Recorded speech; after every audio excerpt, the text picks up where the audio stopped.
Ramachandra Guha world policy journal में छपे एक लेख democracies biggest Gamble India's first free elections in 1952 में एक दिलचस्प वाक्य का जिक्र करते हैं। बात है साल 1951 की। देश के पहले आम चुनाव चल रहे थे जिन पर पूरी दुनिया की नज़र टिकी हुई थी। इस बीच दिसंबर में जवाहरलाल नेहरू चुनावी प्रचार से एक महीने का ब्रेक लेते हैं और दिल्ली में आयोजित एक यूनेस्को सिंपोजियम में शिरकत करते हैं। यहाँ दिए भाषण में नेहरू कहते हैं, लोकतंत्र सबसे बेहतर तरीका है, लेकिन क्या आधुनिक लोकतांत्रिक तरीकों से चुने जाने वाले नेताओं की क्वालिटी धीरे धीरे खराब नहीं होती जाएगी? वोटर लगातार दोहराए जाने वाले प्रोपेगेंडा का शोर सुनता है और अंत में वो या तो एक डिक्टेटर पैदा करता है या एक बेवकूफ़ नेता। ऐसा नेता इस कोलाहल के बीच भी अपने दो पांव पर खड़ा रहता है, इसलिए आखिर में वही चुना जाता है क्योंकि बाकी उम्मीदवार इस शोर में कोलैप्स कर जाते हैं। गुहा के लेख के अनुसार नेहरू आज़ाद भारत के पहले प्रधानमंत्री लोकतंत्र और चुनावी प्रक्रिया को लेकर प्रतिबद्ध होने के बावजूद शंकाग्रस्त थे। तो सोचिए दुनिया भर के बाकी देश इस बारे में क्या सोच रहे होंगे। नमस्कार, मेरा नाम दिव्यांशी सुमराव है। आप देख रहे हैं तारीख, जिसमें आज हम जानेंगे कि भारत के पहले आम चुनावों पर विदेशी मीडिया ने क्या लिखा था।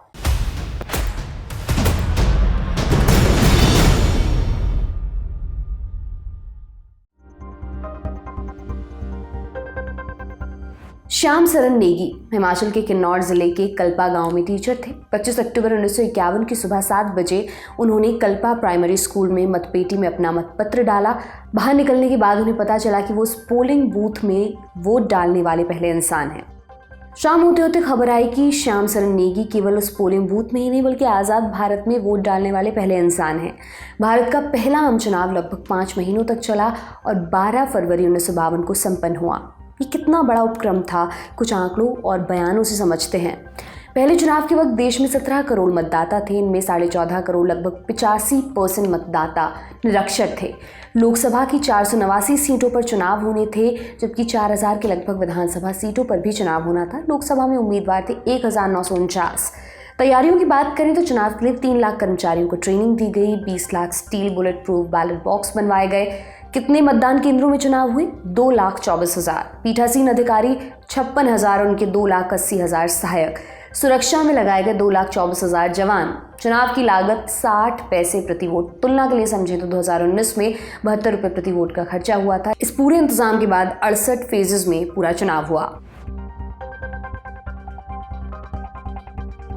आंकड़ों से आप समझ सकते कितना बड़ा उपक्रम था। दुनिया के बड़े बड़े देशों में सबको वोट का अधिकार नहीं था और भारत पहली ही बार में 21 साल से ऊपर के सभी नागरिकों को वोटिंग का अधिकार देने जा रहा था। लाजमी था कि पश्चिम के एलिटिस्ट लोगों ने इस चुनाव को शक की नजरों से देखा। रामचंद्र गुहा की किताब इंडिया आफ्टर गांधी में इंडियन सिविल सर्विसेज के एक अंग्रेज नुमाइंदे पेंड्रेल मून का जिक्र है, जिसका दावा था आने वाला वक्त बड़े विस्मय से लाखों अनपढ़ लोगों के मतदान की बेहुदा नौटंकी देखेगा। भारत में भी कुछ आवाज़ें थीं जो चुनाव को शक भरी नज़र से देख रही थीं। एक हिंदुस्तानी संपादक ने इसे इतिहास का सबसे बड़ा जुआ करार दिया। ऑर्गेनाइजर नाम की पत्रिका में एक हेडलाइन छपी, जवाहरलाल नेहरू अपने जीवित रहते ये देख लेंगे और पछताएंगे कि भारत में यूनिवर्सल फ्रेंचाइज मताधिकार असफल रहा। बहरहाल तमाम शंकाओं के बीच फरवरी 1952 में चुनाव बिना किसी विवाद के पूरे हो गए। यहीं से चुनाव के असफल होने की भविष्यवाणी करने वाली विदेशी आवाज़ों की भी सुर बदले। आर्किबाल नाय भारत में यूके के हाई कमिश्नर हुआ करते थे। उन्होंने चुनाव को लेकर एक रिपोर्ट वापस ब्रिटेन भेजी, जिसमें लिखा था ये चुनाव भारत के लिए परीक्षा सरीखे थे और भारत इस टेस्ट में पास हुआ है। इसके बाद लगातार विदेशी मीडिया ने भारत के पहले चुनाव पर अपनी रिपोर्टें छापी। न्यूयॉर्क टाइम्स ने हेडलाइन छापी, इतिहास का सबसे बड़ा चुनाव पूरे एशिया के लिए बहुत बड़ी चुनौती। न्यूयॉर्क टाइम्स के एक रिपोर्टर ने अम्बाला का एक वाकया दर्ज किया। दर्जन भर औरतें पोलिंग बूथ में घुसने से पहले अपनी चप्पलें उतार रही थीं। इसके बाद उन्होंने बैलेट बॉक्स को दंडवत प्रणाम किया, मानो वो कोई भगवान हो। ब्रिटेन के अखबार मैनचेस्टर डेली ने लिखा, अगर कोई एक देश जिसने अंधेरे में भी लोकतंत्र की ओर छलांग मारी है वो भारत है। वॉशिंगटन पोस्ट लिख रहा था, 17 करोड़ लोग पहली बार वोट दे रहे हैं। लोकतंत्र को पन्नों पर दर्ज करते हुए अधिकारियों को एहसास हो रहा है कि भूखे पेटों और ऊंची अशिक्षा दर वाले इस देश को सेल्फ गवर्नमेंट के लिए बहुत सीखना होगा। चुनाव के सफलतापूर्वक पूरे होने के बाद इसी वॉशिंगटन पोस्ट की हेडलाइन थी, इंडिया एक्ट ऑफ फेथ। नीचे लिखा था, भारी दुनिया भारत के चुनाव के नतीजे देखकर विस्मय और चिंता में है। आश्चर्य इस बात का है कि ऐसा चुनाव भी सफलतापूर्वक पूरा हो सकता है। कुछ और विदेशी अखबारों की रिपोर्ट देखिए। आयरिश टाइम्स ने लिखा, भारत के चुनाव गृहिणियों के चुनाव हैं। नारों और प्रत्याशियों के चयन से पता चलता है सभी राजनीतिक पार्टियां औरतों को अपनी तरफ लाने की कोशिश कर रही हैं। दुनिया भर के अखबारों ने भारतीय चुनावों पर अपनी प्रतिक्रिया दी। चुनाव से पहले सब सशंकित आवाजें थीं, लेकिन चुनाव के बाद सभी ने इसे एक मजबूत कदम बताया। हालांकि 2 देश ऐसे भी थे जहां की मीडिया ही नहीं, सरकार और बुद्धिजीवी भी चुनाव के बाद भी आशंका दर्ज कर रहे थे। अमेरिका और ब्रिटेन की सरकारें लोकतंत्र से ज़्यादा इस बात में इंटरेस्टेड थी कि भारत में वामपंथ कितनी सीटें जीत रहा है। पहले चुनाव में कांग्रेस ने सबसे ज़्यादा 364 सीटें जीती थी, जबकि दूसरे नंबर पर थी कम्युनिस्ट पार्टी ऑफ इंडिया, जिसके 16 उम्मीदवार जीते थे। कम्युनिस्ट पार्टी ने त्रावणकोर, मद्रास और हैदराबाद में अच्छा प्रदर्शन किया था। अमेरिकी अखबारों में नेहरू या कांग्रेस की जीत से ज़्यादा कम्युनिस्ट पार्टी के प्रदर्शन के चर्चे थे। कई अखबार ये आशंका व्यक्त कर रहे थे कि कहीं भारत चीन के रास्ते पर तो नहीं चलने लगेगा। इस आशंका ने राजनीति पर भी असर डाला। चेस्टर बॉल्स भारत में अमेरिका के राजदूत हुआ करते थे। वामपंथ की जीत का डर दिखाकर उन्होंने अमेरिका में भारत के पक्ष में लॉबिंग की और अमेरिकी सरकार पर भारत को आर्थिक मदद देने का प्रेशर बनाया। नतीजा हुआ कि अमेरिकी सरकार भारत को $50 मिलियन की मदद देने के लिए तैयार हो गई। अमेरिका के बरक्स सोवियत संघ और चीन में सीपीआई की जीत को हल्के में लिया गया। सोवियत पॉलिसी ये थी कि मौजूदा सरकार को किसी तरह पश्चिम के इन्फ्लुएंस से दूर ले जाया जाए। चीन और भारत के रिश्ते भी पहले चुनाव के बाद कुछ साल गर्माहट लिए रहे, फिर बाद में सीमा को लेकर तनाव बढ़ता गया और दोनों के रिश्तों में खटास पड़ गई। जहाँ तक एशिया के बाकी मुल्कों की बात है, मलेशिया और इंडोनेशिया जैसे देशों ने भारतीय चुनाव पर हर्ष जताया।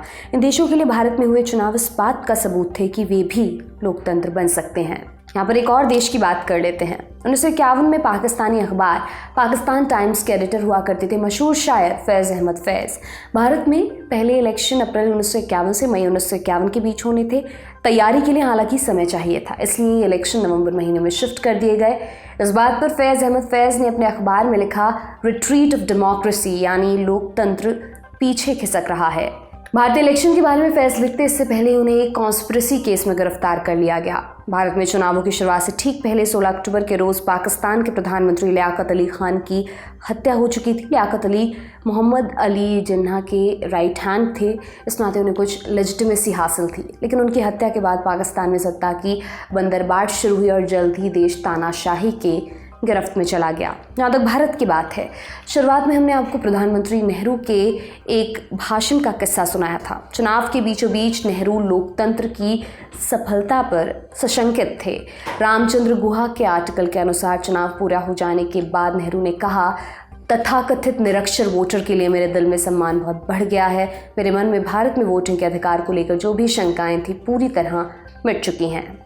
भारत के चुनाव को विदेशियों ने कैसे देखा, ये बताने के लिए तुर्की के एक पत्रकार की रिपोर्ट सबसे मौजूद है, जिसने 1951-52 के चुनावों के बारे में लिखा।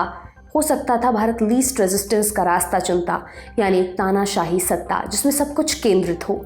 17 करोड़ भारतीयों के सामने 2 चुनाव थे, एक तरफ धर्मतंत्र, अंधराष्ट्रवाद, सांप्रदायिक अलगाववाद, दूसरी तरफ धर्मनिरपेक्षता, राष्ट्रीय एकता और बाकी दुनिया के साथ मित्रतापूर्ण रिश्ता।